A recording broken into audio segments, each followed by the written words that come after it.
Perkenalkan, nama saya Kasila Stella Santur, saya dari kelas 12 IPS 4. Jadi saya akan menjelaskan tentang masa reformasi dan perbandingannya dengan masa Orde Lama dan Orde Baru. Krisis yang dialami negara dan menurunnya kepercayaan masyarakat terhadap Presiden Soeharto menjadi beberapa alasan yang akhirnya mendorong reformasi terjadi. Tanggal 18 Mei 1998 menjadi salah satu momen dramatis dalam perjalanan reformasi. Pada saat itu, ribuan mahasiswa berhasil menguasai gedung MPR dan DPR. Di sana, mereka berdemonstrasi dan mengungkapkan tuntutan agar Soeharto mundur dari jabatannya. Sebagian mahasiswa bahkan melakukan aksi duduk di atap gedung MPR dan DPR sebagai bentuk protes. Krisis yang dialami negara dan menurunnya kepercayaan masyarakat terhadap Presiden Soeharto menjadi beberapa alasan yang akhirnya mendorong reformasi terjadi. Tanggal 18 Mei 1998 menjadi salah satu momen dramatis dalam perjalanan reformasi. Pada saat itu, ribuan mahasiswa berhasil menguasai gedung MPR dan DPR. Di sana, mereka berdemonstrasi dan mengungkapkan tuntutan agar Soeharto mundur dari jabatannya.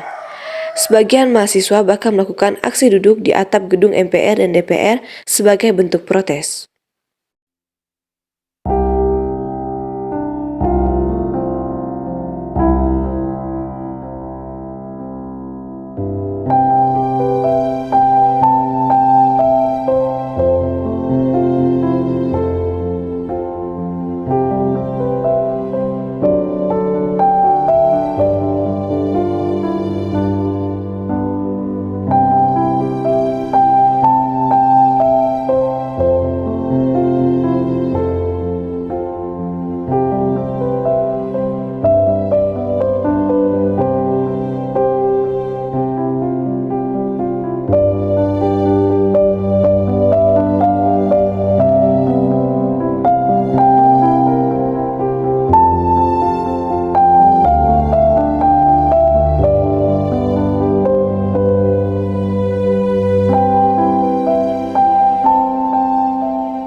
Era reformasi atau era pasca Soeharto di Indonesia dimulai pada tahun 1998.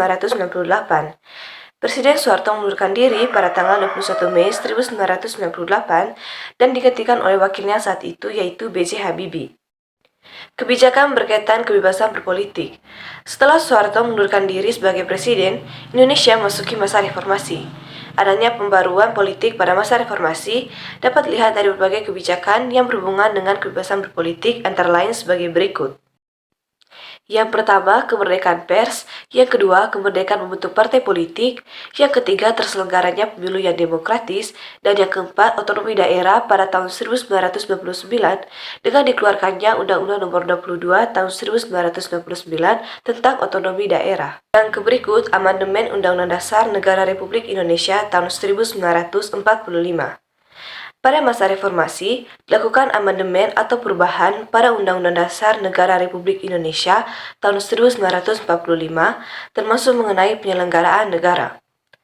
Perubahan Undang-Undang Dasar Negara Republik Indonesia tahun 1945 mengenai penyelenggaraan negara tersebut. Sistem yang hendak dibangun adalah sistem check and balances, yaitu pembatasan kekuasaan setiap lembaga negara oleh Undang-Undang Dasar. Tidak ada yang tertinggi dan tidak ada yang terendah. Semuanya sama diatur berdasarkan fungsi masing-masing. Terdapat perubahan pada pasal 1 ayat 2 Undang-Undang Dasar Negara Republik Indonesia tahun 1945. Sebelum amandemen, pasal 1 ayat 2 berbunyi, kedaulatan adalah di tangan rakyat dan dilakukan sepenuhnya oleh Majelis Permusyawaratan Rakyat. Setelah amandemen berbunyi, kedaulatan berada di tangan rakyat dan dilaksanakan menurut undang-undang. Arti dari perubahan ini adalah kedaulatan rakyat dilaksanakan oleh MPR, DPR, DPD, Presiden, Mahkamah Agung, Mahkamah Konstitusi, Komisi Yudisial, BPK, dan lain-lain sesuai tugas dan wewenangnya yang diatur oleh Undang-Undang Dasar. Rakyat juga dapat melaksanakan kedaulatannya secara langsung, yaitu menentukan presiden dan wakil presiden melalui pemilihan umum atau pemilu. Melalui Mahkamah Konstitusi juga, warga negara dapat menggugat apabila ada tindakan negara yang dianggap melanggar hak-hak konstitusional warga negara yang dijamin oleh undang-undang. Presiden juga senantiasa dalam pengawasan DPR. DPR dapat mengusulkan memberhentikan Presiden dalam masa jabatannya. Hal ini tercantum dalam Pasal 7A Undang-Undang Dasar Negara Republik Indonesia tahun 1945 yang berbunyi, Presiden dan atau Wakil Presiden dapat diberhentikan dalam masa jabatannya oleh Majelis Permusyawaratan Rakyat atas usul Dewan Perwakilan Rakyat, baik apabila terbukti telah melakukan pelanggaran hukum berupa pengkhianatan terhadap negara, korupsi, penyuapan, tindak pidana berat lainnya, atau perbuatan tercela, maupun apabila terbukti tidak lagi memenuhi syarat sebagai Presiden dan atau Wakil Presiden. Selain itu, melalui amandemen Undang-Undang Dasar Negara Republik Indonesia tahun 1945, sejumlah kewenangan Presiden dikurangi dan dibatasi oleh Undang-Undang Dasar. Tujuannya adalah agar kekuasaan Presiden tidak salah digunakan. Pengurangan dan pembatasan tersebut tampak antara lain pada pasal-pasal berikut. Yang pertama, penghapusan kekuasaan Presiden untuk membentuk undang-undang. Yang kedua, pembatasan kekuasaan Presiden untuk mengangkat duta dan menerima duta negara sahabat harus melalui pertimbangan DPR. Yang ketiga, pembatasan kewenangan Presiden untuk memberikan gerasi dan rehabilitasi harus melalui pertimbangan Mahkamah Agung, serta pemberian amnesti dan abolisi harus dengan pertimbangan DPR.